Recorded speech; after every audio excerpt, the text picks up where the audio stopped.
എല്ലാ പ്രേക്ഷകർക്കും അതിഥിയിലേക്ക് സ്വാഗതം. ഇന്നൊരു വിശേഷപ്പെട്ട അതിഥിയാണ് നമ്മുടെ ഒപ്പമുള്ളത്.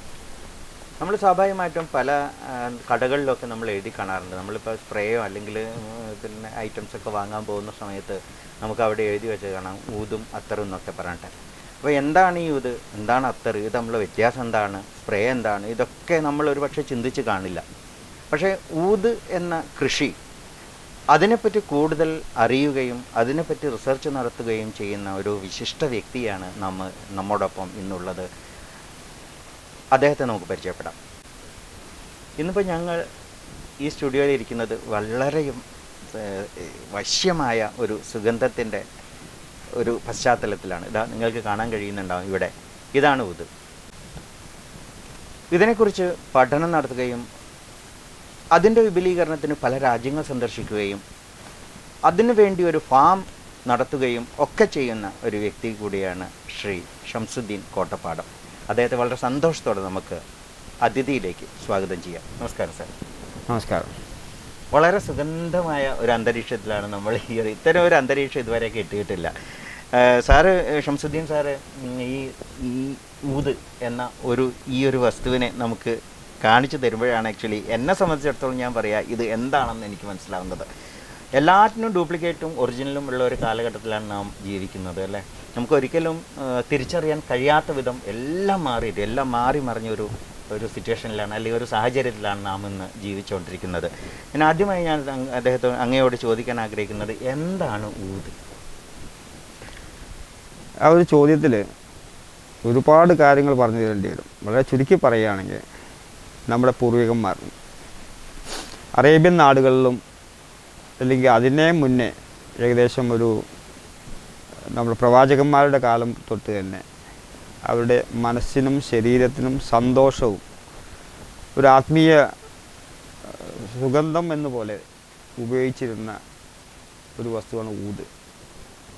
അതിൽ നിന്ന് വേർതിരിച്ചെടുക്കുന്ന ഓയിൽ അല്ലെങ്കിൽ അത്തർ എന്ന് പറയുന്ന ഊത് അത്തർ എന്ന് പറയുന്ന ഒരു വസ്തുവിനെയാണ് ഇന്ന് നമ്മുടെ നാട്ടിൽ കാണുന്ന ഊതും ഊതിൻ്റെ അത്തറും എന്ന പേര് മാത്രം.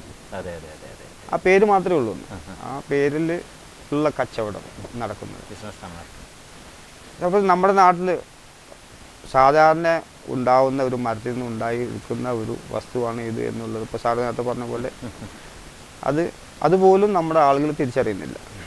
അതുകൊണ്ട് തന്നെ ഒരു കോപ്പി പേസ്റ്റ്, ആ പേര് അതുപോലെ തന്നെ അതിൻ്റെ മണവും എല്ലാം ഒരു പേസ്റ്റ് ചെയ്തെടുക്കുന്ന ഒരു സിന്തറ്റിക് ബിസിനസ് മേഖലയാണ് ഇന്ന് നമ്മുടെ നാട്ടിൽ കാണുന്ന ഊതും ഊതിൻ്റെ അത്തറും.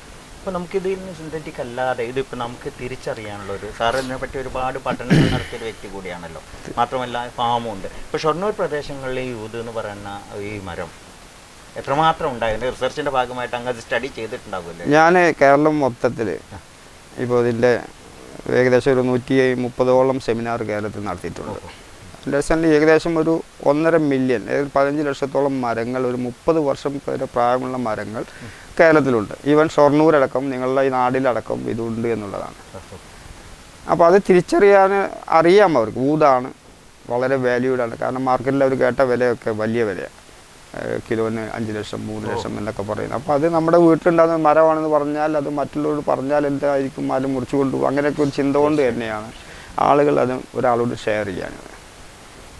ഇപ്പോൾ അത് നമ്മുടെ നാട്ടിൽ ഏകദേശം ഞാൻ പറഞ്ഞല്ലോ 15 ലക്ഷത്തോളം മരം. പാലക്കാട് ജില്ലയിൽ തന്നെ ഞങ്ങളുടെ റിസർച്ച് പ്രകാരം പാലക്കാട് ജില്ലയിൽ ഏകദേശം 60,000-ഓളം മരങ്ങളുണ്ട്. അങ്ങനെ കേരളം മൊത്തം ഇത്രയും മരങ്ങൾ നിൽക്കുന്നു. ആ മരത്തിൽ നിന്ന് പ്രോസസ്സ് ചെയ്ത് എടുക്കുക, ഇതൊരു പുതിയ ഒരു കൃഷി രീതിയിലോട്ട് ആളുകളെ എത്തിക്കുക, നഷ്ടങ്ങളില്ലാതെ ഒരു കൃഷി രീതിയിലോട്ട് കൊണ്ടുവരിക എന്നുള്ളത് കേരളത്തെ സംബന്ധിച്ച് നോക്കുമ്പോൾ വളരെ പോസിറ്റീവായൊരു കാര്യമാണ്. നമ്മുടെ തീർച്ചയായും നമ്മുടെ കാലാവസ്ഥയിലാണ് ഇത് ഉണ്ടാവുക.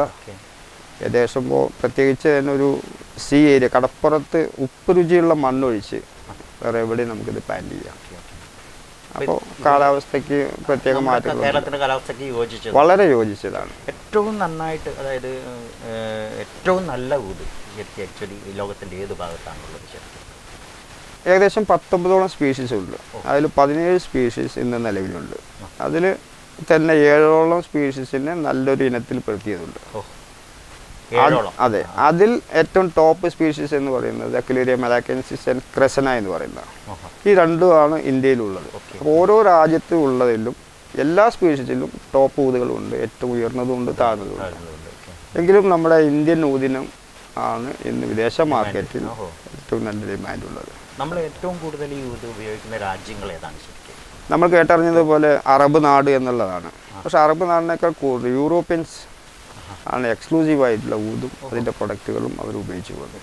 കാരണം അവരുടെ ഹെൽത്തിനും അവർ ഇപ്പോൾ നമ്മുടെ നാട്ടിൽ കണ്ടിട്ടില്ല, നല്ല നല്ല നല്ല പ്രൊഡക്റ്റുകളൊക്കെ എക്സ്പോർട്ട് ചെയ്യണം നമ്മുടെ നാടുകളിൽ. തീർച്ചയായിട്ടും സ്പൈസസ് നല്ലൊരു ചെമ്മീൻ പോലും കിട്ടുന്നില്ല. അതെല്ലാം നമ്മൾ വിറ്റ് കാശാക്കുന്നു, നമ്മൾ എന്നിട്ട് സിന്തറ്റിക് കെമിക്കൽ വാങ്ങി കഴിക്കുക എന്നുള്ളത്. എന്ന പോലെ തന്നെയാണ് നല്ല ഊതുകളൊക്കെ പുറത്തോട്ട് പോകാൻ. അത് ഉപയോഗിക്കുന്നു, അതിൻ്റെ ബെനിഫിറ്റ് അവർ അനുഭവിക്കുന്നു, അതുകൊണ്ട് അവരുടെ ഗുണങ്ങളെല്ലാം അവർക്ക് കിട്ടുന്നു. നമ്മളതിൽ താഴ്ന്നത് ഉപയോഗിച്ച് ശീലിക്കുന്നുണ്ട്. എന്നാൽ അറബും അതിനോടൊപ്പം തന്നെ യൂറോപ്യൻസ് രാജ്യങ്ങളുമാണ് ഊത് ഉപയോഗിക്കുന്നവരിൽ ഏറ്റവും കൂടുതൽ. ചൈനയാണ് ലോകത്തെ ഏറ്റവും വലിയ ബയ്യർ.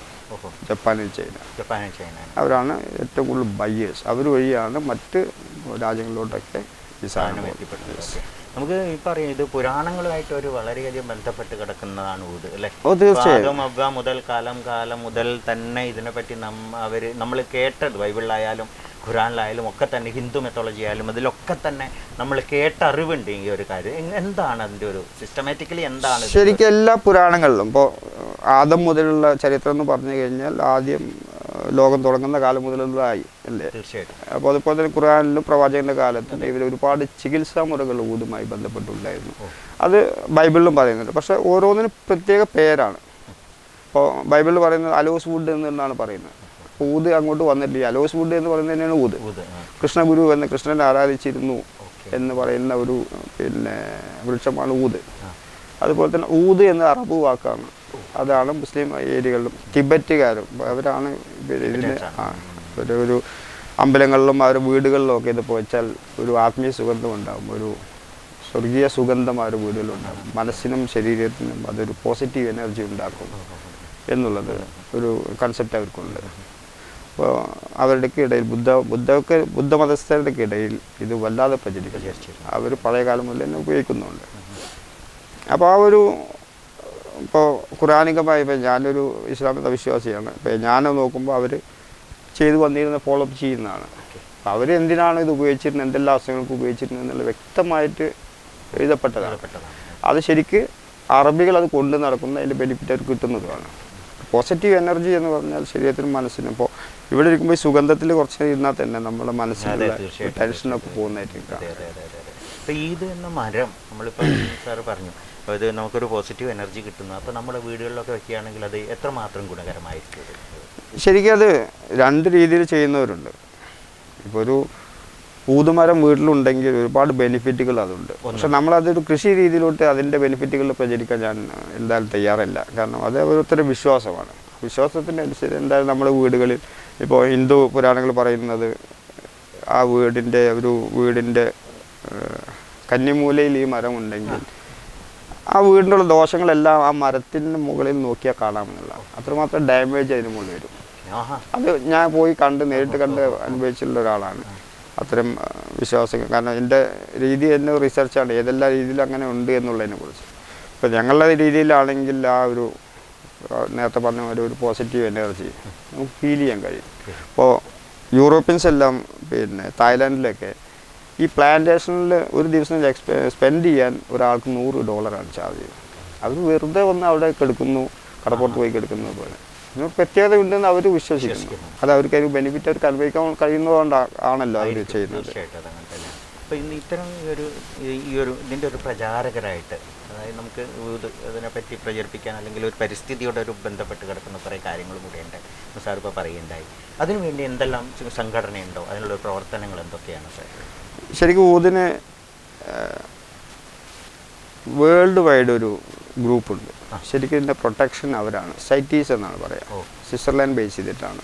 അവരുടെ കൺട്രോളിലാണ് ഊതുമായി ബന്ധപ്പെട്ട എല്ലാ ബിസിനസ്സുകളും, എല്ലാ പ്ലാന്റേഷനുകളും, എല്ലാ കാര്യങ്ങളും അവരാണ് കൺട്രോൾ ചെയ്യുന്നത്. അതുകൊണ്ട് തന്നെ അത് സെക്യൂർഡാണ്. ശരിയായ രീതിയിൽ പോവുകയാണെങ്കിൽ അത് സെക്യൂർഡാണ്. അവരുടെ പെർമിഷൻ ഇപ്പോൾ ഇന്ത്യയിൽ നിന്ന് ഇപ്പോൾ റിസർച്ച് മെമ്പറും കൂടിയാണ് ഞാൻ. ഞങ്ങൾ വേൾഡിൽ 7 പേരുണ്ട്. അതിൽ ഒരാളായിട്ടാണ് ഞാൻ വർക്ക് ചെയ്യുന്നത്. അതുകൊണ്ടാണ് ഓരോ മാസവും 4-5 രാജ്യത്ത് എനിക്ക് ട്രാവൽ ചെയ്യേണ്ടി വരുന്നത്. അപ്പോൾ അതിൻ്റെ നല്ല വശങ്ങൾ ജനങ്ങളിൽ എത്തിച്ചു കഴിഞ്ഞാൽ ജനങ്ങൾക്ക് അത് ഒരുപാട് കാര്യങ്ങൾ കൊണ്ട് ഗുണം കിട്ടും. ഫൈനാൻഷ്യൽ ആയിട്ടും കിട്ടും, ആരോഗ്യപരമായിട്ടുള്ള കാര്യങ്ങളിലും അതിൽ തീർച്ചയായും പരിസ്ഥിതിയുടെ. അതുകൊണ്ട് തന്നെ ഇപ്പോൾ ഞാൻ അതിൻ്റെ പരിസ്ഥിതിയുടെ ഈ റിസർച്ച് ഫയലുകളെല്ലാം ഞാനിപ്പോൾ പിന്നെ അറബ് നാട്ടിൽ സബ്മിറ്റ് ചെയ്തിട്ട് ഇപ്പോൾ ഒരു ഗ്രീൻ ദോഹ എന്ന് പറഞ്ഞ പ്രൊജക്റ്റിലോട്ട് ഞങ്ങൾ പോകുന്നുണ്ട്.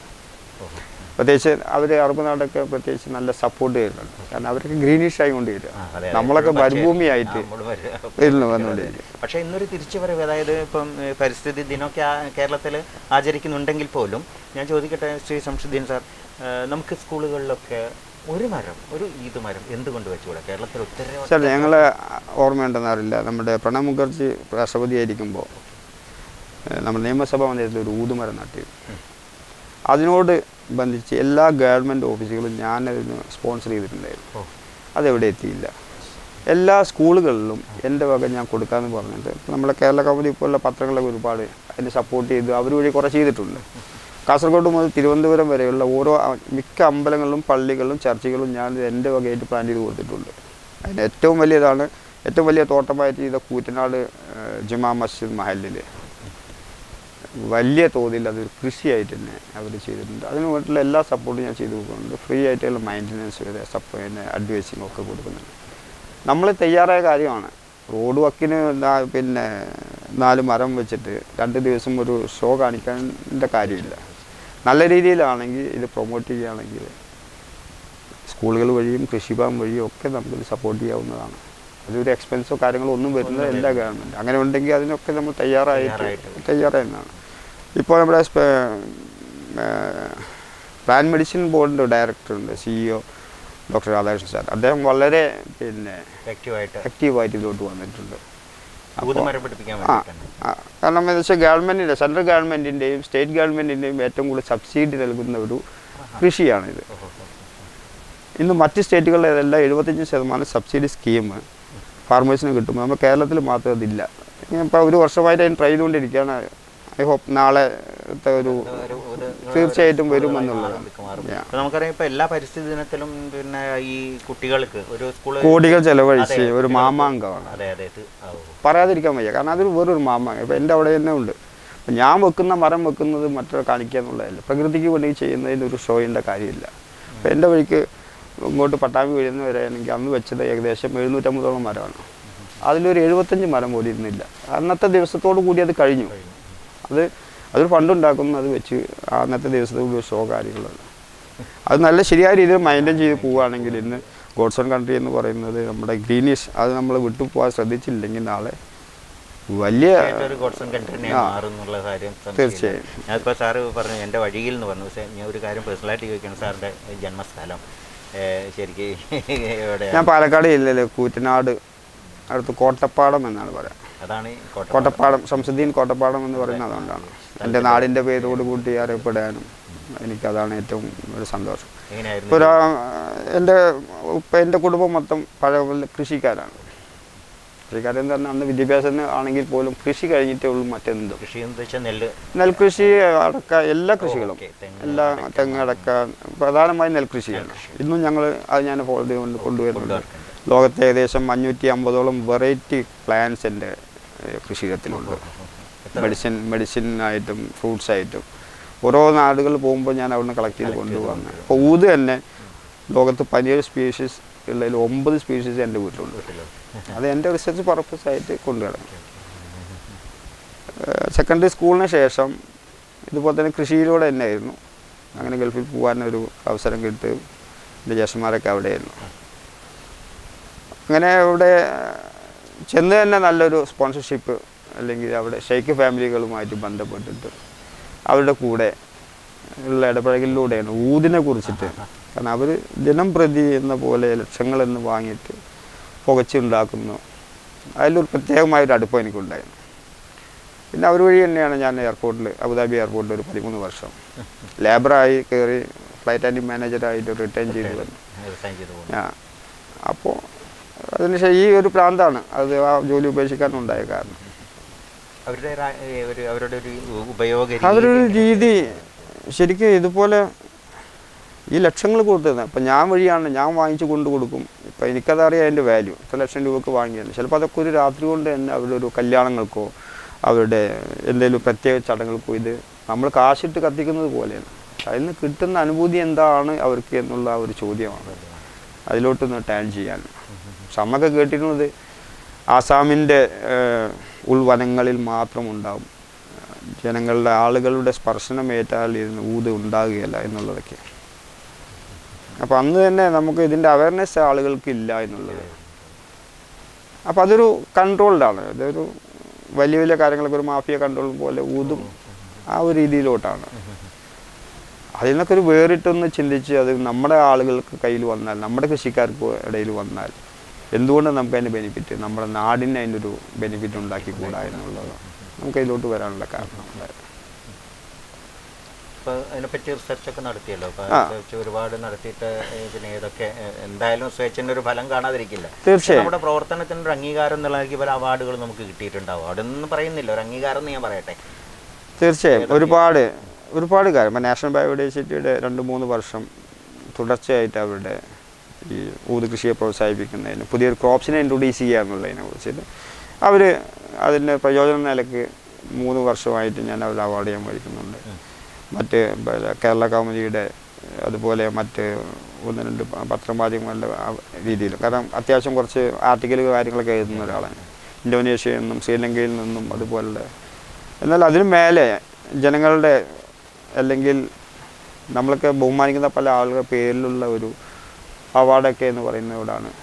അതൊക്കെ കിട്ടുക എന്ന് പറയുന്നത് തന്നെ നമ്മൾ അംഗീകാരം തന്നെ. അപ്പോൾ എൻ്റെ ജീവിതത്തിലെ ഏറ്റവും വലിയൊരു അനുഭവം ലോകത്തിലെ മുസ്ലിങ്ങളുടെ പുണ്യകേന്ദ്രമാണ് കഅബ, മക്ക. അതിലോട്ട് ഊത് കൊടുക്കുക എന്ന് പറഞ്ഞാൽ അത്രയും ഒരു ഫേമസ് ആളുകൾ ചെയ്യാൻ കഴിയും. അതൊരു തവണ എന്നെ തേടി വന്നു. കഴിഞ്ഞതിന് മുന്നത്തെ വർഷം എൻ്റെ കയ്യിലുള്ള ഞാൻ ഡെവലപ്പ് ചെയ്ത ഒരു ഊതാണ് കഴിഞ്ഞതിന് മുന്നത്തെ വർഷം അതിന് വേണ്ടിയിട്ട് ഉപയോഗിച്ചിരുന്നത്. കാരണം നമ്മൾ സ്വപ്നം കാണാൻ പോലെ. അതുപോലെ തന്നെയാണ് ഇപ്പോഴത്തെ ഈ വർഷത്തെ ഡയറ്റിപ്പാൻറ്റിലെ നാഷണൽ അവാർഡ്.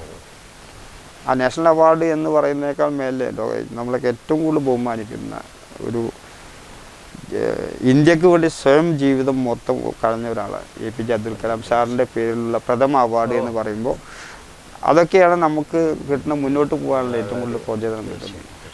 ഇനി മുന്നോട്ട് പോകണം തോന്നാനുള്ള ഒരു കാരണം തീർച്ചയായിട്ടും അങ്ങനെ തന്നെയാവും. അപ്പോൾ ഈ സാർ പറഞ്ഞപ്പോൾ മെക്കയ്ക്ക് നമുക്ക് അല്ലെങ്കിൽ നമ്മുടെ ഹോളി ഇതിന് കൊടുക്കുന്ന ഈ ഒരു ഇത് കൊണ്ടാകുന്ന സ്വാഭാവികമായിട്ടും നമുക്ക് അതിന് പ്ലാന്റ് ഉണ്ടാവണം, പ്ലാന്റേഷൻ ഉണ്ടാവണം, അതിനുള്ള എല്ലാ ഫെസിലിറ്റീസും നമുക്ക് വേണം അല്ലേ? അത്തരം അതൊക്കെ ഉണ്ട്. ആ ഒരു അത് നല്ലൊരു കാര്യം. നമ്മുടെ നാട്ടിലില്ലാത്തൊരു പ്രശ്നം, നമ്മുടെ നാട്ടിലുള്ള ഒരു ക്രോപ്സിന് സംഭവിക്കുന്നത് മാർക്കറ്റിങ്ങിലാണ്. അതായത് ബയേഴ്സ് ഇല്ലാതിരിക്കുക, മാർക്കറ്റിങ്ങിൽ പിന്നെ പാളിച്ചകൾ വരുന്നതുകൊണ്ടാണ്. സ്പേസസ് പോലും ഇപ്പോൾ റബ്ബർ എല്ലാം നമ്മളുടെ ഇടയിൽ വരുന്ന പ്രോസസ്സിങ് സിസ്റ്റം നമ്മുടെ നാട്ടിലില്ല. ഒരു ക്രോപ്സ് കൊണ്ടുവന്നാൽ അതിൻ്റെ ഫൈനൽ പ്രൊഡക്റ്റ് ആവുന്നവരുടെ സിസ്റ്റം നമ്മുടെ നാട്ടിലില്ല. അത് മറ്റൊരു ഏജൻസിയാണ് ഏൽപ്പിക്കുന്നത്. അപ്പോൾ അവർ നമുക്കിടയിൽ നിന്ന് കഴിഞ്ഞ് അവർക്ക് നമ്മളെ താഴ്ത്താനും അത് പൊക്കാൻ അവർക്ക് കഴിയും. ഇപ്പോൾ ഇവിടെ അടക്ക കുരുമുളകൊക്കെ പോലുള്ളതിന് ഇപ്പോൾ വില കുറയാണ്. കാരണം എന്ന് വെച്ച് കഴിഞ്ഞാൽ പുറത്തുനിന്ന് ഇമ്പോർട്ട് ചെയ്യണം. അപ്പോൾ അതിനേക്കാൾ ബെനിഫിറ്റ് അവർ ബിസിനസ് എന്നുള്ളതാണ്. നമ്മൾ കൃഷിയെ പ്രോത്സാഹിപ്പിക്കണമെങ്കിൽ പ്രോസസ്സിംഗ് സിസ്റ്റങ്ങൾ വേണം. അപ്പോൾ ഞാൻ ഊത് തൈകൾ കൊടുക്കുന്ന മുതൽ പ്രൊഡക്റ്റ് വരെ എല്ലാ സർവീസും ഉണ്ട്. അത് എൻ്റെ ഓണാണ്. എൻ്റെ സ്വന്തമായിട്ട് അതിന് ഫാക്ടറി ഞാനുണ്ടാക്കി. ടെക്നോളജി വേൾഡിൽ 3 ടെക്നോളജിയിലെ അതിൽ ടോപ്പ് ടെക്നോളജി എന്ന് വേണമെങ്കിൽ പറയാം. അപ്പോൾ ഞാൻ പറയുന്നതൊക്കെ കൂടുതൽ മറ്റു രാജ്യങ്ങൾ തന്നെ പറയുന്നത്. ആ ടെക്നോളജി ഞാൻ ഡെവലപ്പ് ചെയ്തു. അതിൻ്റെ പ്രോസസ്സിംഗ് സിസ്റ്റം ഞാൻ ഡെവലപ്പ് ചെയ്തു. ഇപ്പോഴത്തെ ഏറ്റവും ലേറ്റസ്റ്റ് ആയിട്ടുള്ള മെഷീനറികൾ ഉപയോഗിച്ച് ഓയിൽ പ്രോസസ്സ് ചെയ്യുന്ന യൂണിറ്റ് നമ്മുടെ കേരളത്തിൽ എൻ്റെ കുറ്റിപ്പുറത്ത് സജ്ജമായിട്ടുണ്ട്. അടുത്ത മാസം അതിൻ്റെ ഇനോഗ്രേഷൻ ജനങ്ങളെല്ലാം കുറിച്ചൊരു അവയർനെസ് ഒരു ഇൻ്റർനാഷണൽ പ്രോഗ്രാം വെച്ച് നടത്തുന്നുണ്ട്. അപ്പോൾ ഒരു കാര്യത്തിനും ഊത് തൈ വെച്ചാൽ അതിൻ്റെ പ്രൊഡക്റ്റ് വല്ല ഒരു കാര്യത്തിനും നിങ്ങൾക്ക് പുറത്തൊരാളെ ആശ്രയിക്കേണ്ട, സ്വന്തമായിട്ട് അവിടെ കൊണ്ടുവന്ന് പ്രോസസ്സ് ചെയ്യാനുള്ള സൗകര്യം ഫാർമേഴ്സിനുണ്ട്. അപ്പോൾ ഞാനതിൻ്റെ ഇടനിലക്കാരൻ ഞാൻ എടുത്ത് ചെയ്യുന്നതിലൊക്കെ കൂടുതൽ നിങ്ങൾക്ക് നിങ്ങളുടെ മരം അവിടെ കൊണ്ടുവന്ന് പ്രോസസ്സ് ചെയ്ത് ഫൈനൽ പ്രൊഡക്റ്റ് ആക്കി എടുക്കാം. അപ്പോൾ നമുക്ക് ഒരു തീർച്ചയായിട്ടും ഒരു കൃഷി വകുപ്പൊക്കെ ഉണ്ട്. അപ്പോൾ ഇവരൊക്കെ ആയിട്ട് സഹകരിക്കാനുള്ള ഒരു ഇപ്പോൾ അഗ്രികൾച്ചറുമായി ബന്ധപ്പെട്ട് നല്ലൊരു സപ്പോർട്ടുണ്ട്. അതിൻ്റെ ഒരു നല്ലൊരു പ്രൊജക്റ്റ് ഞാൻ വയനാട് പിന്നെ താമരശ്ശേരി ഒരു വില്ലേജിൽ ഒരു കൃഷിഭവൻ വഴി ഒരു ഫണ്ട് ഉപയോഗിച്ചിട്ട് ഒരു ഡോക്ടർ ഒരു പ്ലാന്റേഷൻ ചെയ്തിട്ടുണ്ട്. അപ്പം കൃഷിഭവൻ വഴിയും ഫോറസ്റ്റ് ഡിപ്പാർട്ട്മെൻറ്റ് വഴിയൊക്കെ ഇപ്പോൾ കുറച്ച് അവയർനെസ്സൊക്കെ അവർ കൊടുക്കുന്നുണ്ട്. അതുകൊണ്ട് തന്നെ നല്ലൊരു പ്രതീക്ഷയ്ക്ക് വകയുണ്ട്.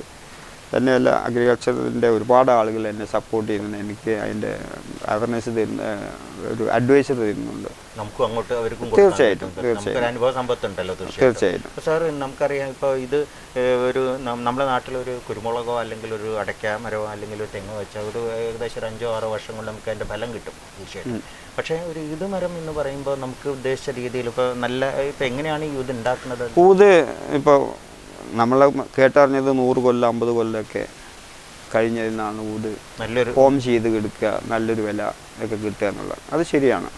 100 എത്രത്തോളം വർഷങ്ങൾ പ്രായം ഉണ്ടാവുന്നു അത്രത്തോളം ക്വാളിറ്റി ആയിരുന്നു കിട്ടും. ലക്ഷങ്ങൾ വിലമതിക്കുമെന്ന് പറയുന്നത് വളരെ കറക്റ്റാണ്. പക്ഷെ അതിന് ഒരുപാട് സമയങ്ങളിരിക്കണം. 50 കൊല്ലം അല്ലെങ്കിൽ 100 കൊല്ലമൊക്കെ ആയത് മരം ഉണ്ടെങ്കിൽ ലക്ഷങ്ങൾ തന്നെയാണ്. പക്ഷെ നമ്മൾ ഇത്രയും കാലം പുരോഗമിച്ചനുസരിച്ച് നമ്മൾ അതിനനുസരിച്ച് ഒരു പുരോഗമനം ഉണ്ടാവണം. എത്രയും പെട്ടെന്ന് ഈൽഡ് കിട്ടുന്നത്. അപ്പോൾ തെങ്ങൊക്കെ 3 കൊല്ലം കൊണ്ട് കായ്ക്കുന്ന തെങ്ങ് എന്ന് പറയുന്നത്. അപ്പോൾ ഒരു ആർട്ടിഫിഷ്യൽ ടെക്നോളജി കൊണ്ടുവന്നത് അതുകൊണ്ടാണ്.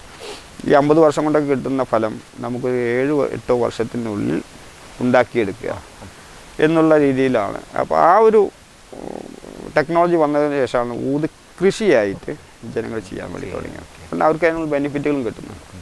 പക്ഷെ മാർക്കറ്റിൽ അതിനെ ദുരുപയോഗപ്പെടുത്തുന്ന രീതിയിലുള്ള ആളുകളും ഒരുപാടുണ്ട്.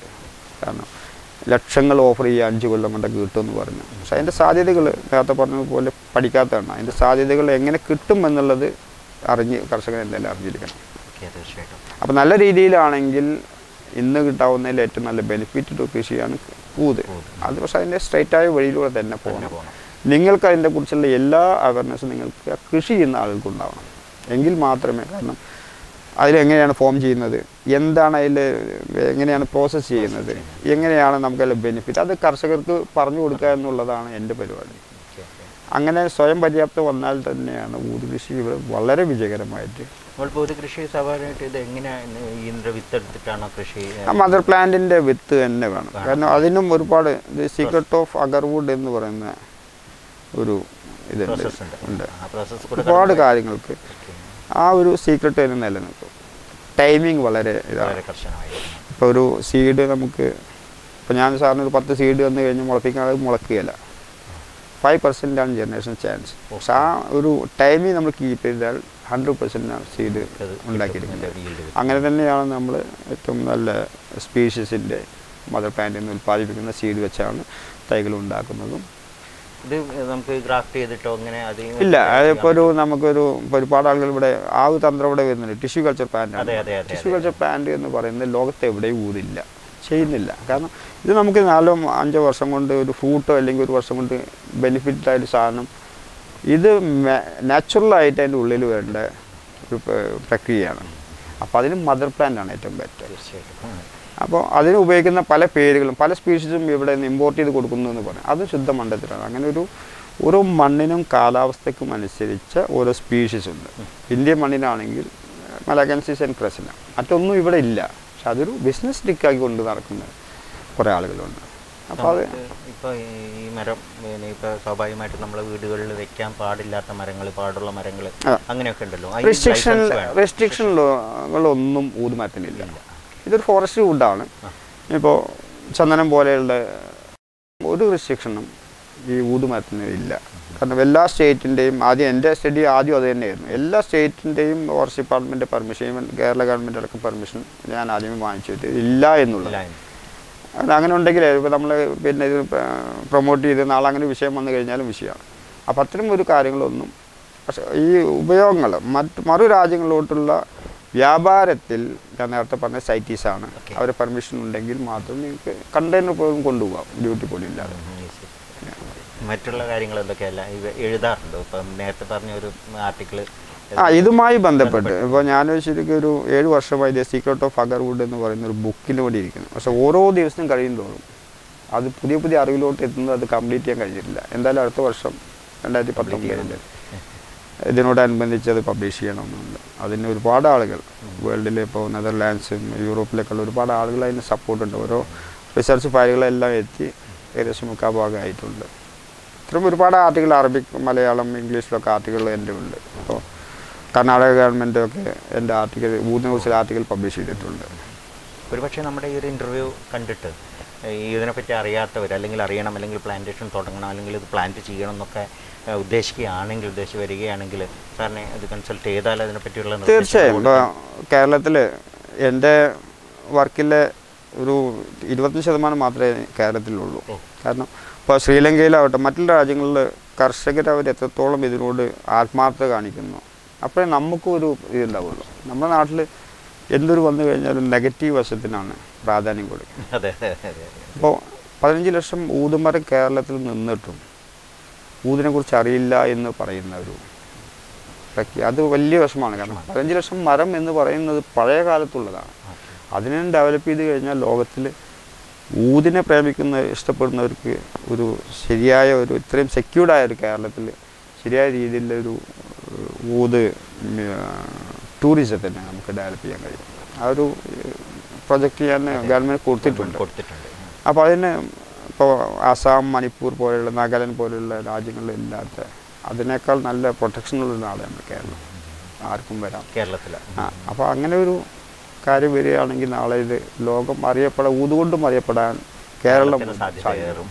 തീർച്ചയായും. നമ്മൾ ഇതെന്നൊക്കെ പറയും ഫോറിൻ കൺട്രീസിനെ, ഈജിപ്ത്, അങ്ങനെയുള്ള രാജ്യങ്ങളാണ് നമ്മളെ മനസ്സിൽ ആദ്യം ഓടി വരിക. അതേ ഒരു സ്ഥാനം തന്നെ കേരളത്തിന് നേടിയെടുക്കാൻ കഴിയുമെന്ന് ശരിക്കും അതിനെക്കുറിച്ച് ശരിയായ വശങ്ങൾ അറിയുകയാണെങ്കിൽ അതൊരു